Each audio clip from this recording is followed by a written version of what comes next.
It's the Prentice Allsup Heating and Air Coach's Corner, fueled by Donut Country and McDonald's on 1019 100.5, 1450 WGNSSports.com and Big G TV.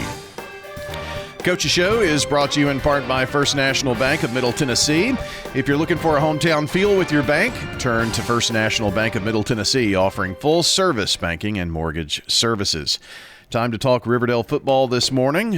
Coach Will Kriesky and the Warriors kick us off every Saturday morning here on the Coach's Show, a distinction that goes back to the early 90s. So just so folks know, I get that question about once a year from somebody. Riverdale goes first? Uh-huh. It's so I can avoid Kevin Kriesky. Is that what it is? That's what it is. Yeah, y'all do it right. Well, that is why it was done in the 90s, too, by the way. Different coaches. So I don't have to see Kevin Kriesky every Saturday morning. Unfortunately, I have to see the Blackman coach no matter what. So. Well, that's true. And Thanksgivings and all that stuff. Coach, Battle of the Borough Week, is it one of the most stressful, or is it? Nah, I mean, it's Battle of the Borough. You don't have to say anything to the kids. Right. I mean, the way we prepared, there's nothing that I can be upset with at the preparation of the kids, what we did at practice last week, what we did at walkthroughs on Thursday. Just how they prepared, I was proud of them. They prepared like an elite football team. You know, what I'm tired of hearing is, the next day after we play Oakland, y'all were so close. Y'all did a good job. No, that's not the standard at Riverdale. A good job and losing, it doesn't go hand in hand at Riverdale. That's not the standard. The standard is to win every time you step on the field. And we got to get over the hump. Last three games, we've led in the second half with Oakland, and we haven't finished. And I got to do a better job as a head coach to make sure those kids are finishing those games, those elite games. And, we lived up to the standard for 3.5 quarters, and we just got to live that standard for 4 quarters for 48 minutes against elite football teams. Well, as we talk about some of what happened during that game, to me, it starts with the effort of your quarterback, Gavin Hampton. Want to make him the SRM solid performer. 24 of 31, 268 yards, 2 touchdowns, added a touchdown run as well. We said during the broadcast that, that was something to see. He did. Gavin played really well. He's gotten better each and every week, and that's what Coach Barnes statistically does. Offensively, we get better each and every week, and Gavin played really well. The O-line, I thought they played extremely well. Oakland's defense is legit now. They're good. Best defense we've seen all year, and they fly around. And I was really proud of our skilled kids finding a window, get open, and catching the ball clean. They did a great job, and I was really proud of Jacob Baum running behind his pads. And the thing you got to do against Oakland is sustain drives. You can't go 3 and out, 3 and out, 3 and out, or it gets ugly really fast. And our offense was able to sustain drives and eat up minutes of the clock. And I was proud of how they did. And defense played well at times. And, the frustrating part is, we'd had Dante, bottled up, and he bust out and get a 30, 40-yard gain. Or, we have Cam Morton bottled up, and he bust out. Their explosive plays happened, either on cutback or, perfect coverage and the quarterback sneaks out the backfield. And, that's just a test to Coach Kriesky and his offense and with the skill kids he has. And, it stinks for us to see Dante have that success, but I couldn't be more proud of a kid. And I'm not proud of it. He's doing it at Oakland, you know what I mean? But Dante texted me yesterday. We got a relationship. Kids leave me, I still have relationships with them. They're still my. I don't get mad. It's part of the business now. And if we're truly in it for relationships and taking care of kids, Dante's had some crisis since he left me. He still reaches out. That's just who we are at Riverdale, man. We're a relationship. That's how we found, our culture is a relationship. But Dante played really well, and he did really. It's not surprising to me because I saw that all last year out of him. Yeah. Gavin Hampton, our SRM solid performer, SRM Concrete, locally grown, nationally known. You mentioned explosive plays, and I guess none more explosive than the opening kickoff for them. But for your guys to have the poise to come right back, sometimes that can be a shell shocker. And when you're in a big emotional game like that, but your guys didn't really flinch. No, I was really proud of that. I was not proud because that was not our kickoff. That's not right. That's not our standard on our special team. That's not what that's not the standard. it's not Riverdale standard, especially special teams play.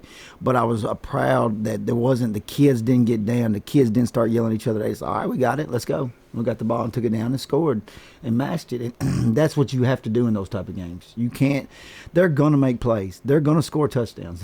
They are talented. But you got to live and play the next play. And that's what we preach to the kid. They're going to hit you in the mouth. How will you respond? Will you hit them back in the mouth? And I felt like at times we did that, and our kids responded really well at times.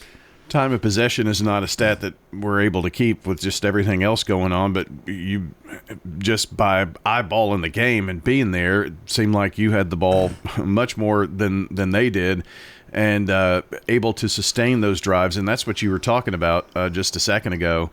You know, you can't go 3 and out against them. No, that's the key. You got to sustain drives. And I thought there was a few times that we have not had success when we get behind the chains, and we were able to have success, you know, 3rd and long, 2nd and long, to be able to make plays and move the chains. And, you know, Oakland would get us to 3rd down, and we would convert on 3rd down. And that's huge to move the chains. And I can't brag enough on our line. They did a good job with it. You know, we struggled a little bit against Rockville blocking, and you know, maybe our focus wasn't where it needed to be that game, but I felt like the O-line, the focus was there, the drive was there, the determination was there to have that success up front. Gavin's, he had guys all over the field just making plays. Corbin Reynolds, 6 catches, 78 yards. Luke Tritch, 5 for 59 and a touchdown. Corbin had a touchdown as well. He's got it seems like he's in sync with all of his receivers. I mean, they know how to complement each other very well. Yeah, they're getting better. You know, Riley Talley, you don't see, you know, he's not always in the, you know, stat line like high numbers, but he is very critical to what we do, and he makes really good catches in critical moments. And also, he's a heck of a blocker on the edge. He does a great job, and he plays his role, and he gives 110% with his role, and that's what you got to have. You got to have guys doing that, and I'm really proud of how they've grown up each and every week. If there was something that you hear, and I think I don't know if you're watching the same team, but you know that Riverdale's just going to pass the ball. Well, look at Vaughn. What kind of night did he have? He had a great night, exactly. And Jacob does a good job. What helps is Jacob does a great job catching out of the backfield also. Yes. He does a really good job with that. And so, you know, you have to know where he's at. And, you know, is he split out at receiver? Is he in the backfield? You know, Coach Barnes does very creative ways to get him the football. I mean, when you run like he runs, you got to give him the ball. Yeah. You know what I mean? Well, and Gavin was able to check down to him a couple of times when, you know, and you were able to convert some 3rd downs just on that kind of play. Yes, and he's gotten better, you know, and unfortunately he got one of those unsportsmanlike conduct penalties, and I'm not defending my kid. It was questionable. You know, it was an emotional game, and a little extra creek. Like I told you earlier, Coach Kriesky does a great job stealing extra yards, and he got us. He got us.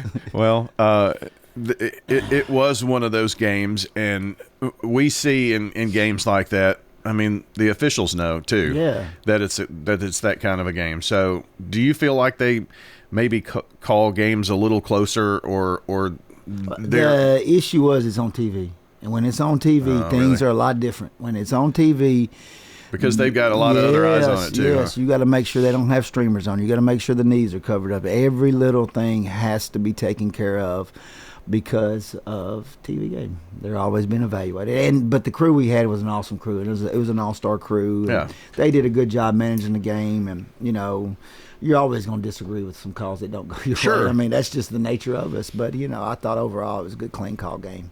Well, it's amazing to me that we're already here to November, and you know, the Thanksgiving turkeys being purchased here in a couple of weeks, and it's playoff football time.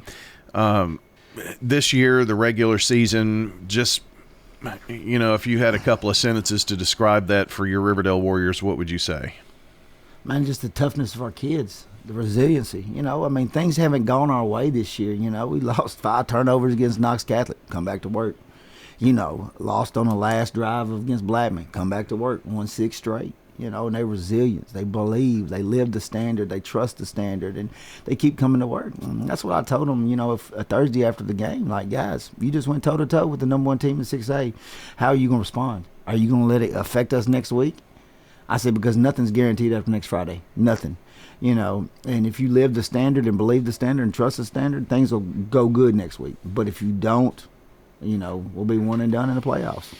Well, the playoff picture is a lot different this year. The first round, maybe not so much so, because these are teams, like Lebanon and Cookeville and Green Hill and such, and Gallatin and all that we have been matched up with in the first round. But the second round, third round, and I know you're not looking down that far, but the pods and how they're put together, just any initial thoughts. I haven't talked to anybody about it because nobody wants to talk about playoffs until playoffs are here. But any thoughts on?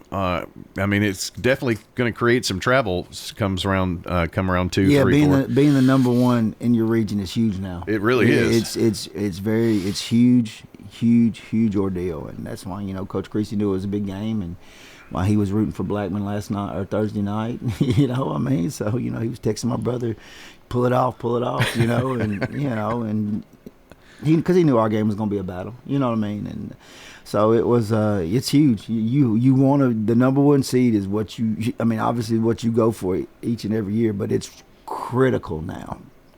Yeah, that is one huge thing, and I don't think if you haven't looked past or taken a look at a bracket, you need to take a look at that. But it also honestly makes some teams who maybe have had an easier road in the playoffs really have to earn it if they want to get to the big dance. Yeah, I don't think some of those East Tennessee teams voted for this. Exactly. I wouldn't if I were them, would you? So I don't think they voted for it. I think it was more of our region. Yeah. You know what I mean? Our region made voices, and last year, last few years it's been Riverdale, Blackman second round, and then Oakland third. So it's good to play different teams. Get your kids on a bus. Let's go travel. If you make it that far, that's what it's about. That's the time of year, and unfortunately it costs a lot of money, but it's a good experience for these kids. Lebanon Blue Devils will be your next opponent. It's on the road there. We're going to head to Lebanon to broadcast that game next Friday night from Tommy Bryan Press Box. And Lebanon has always been just one of those places that I don't care what sport it is hard to go there and win a game. It's very hard. Unfortunately, in my tenure, I haven't had a lot of success at Lebanon.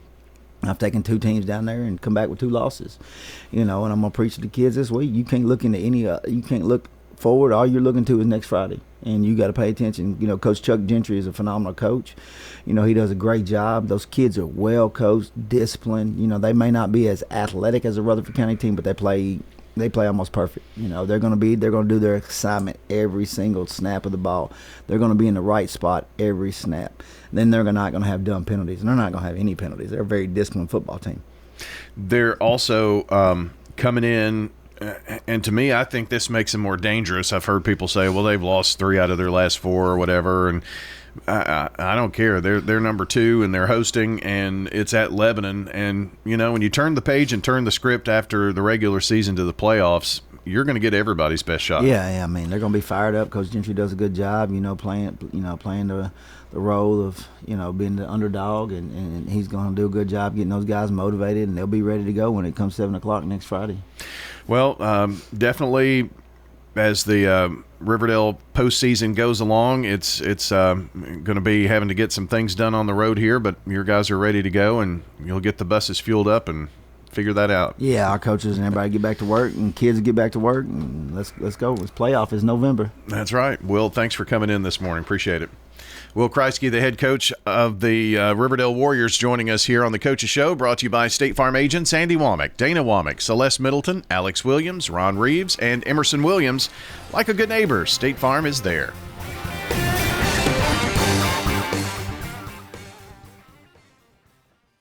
Every team knows which play can be a winning move. I'm State Farm agent Andy Womack, here to help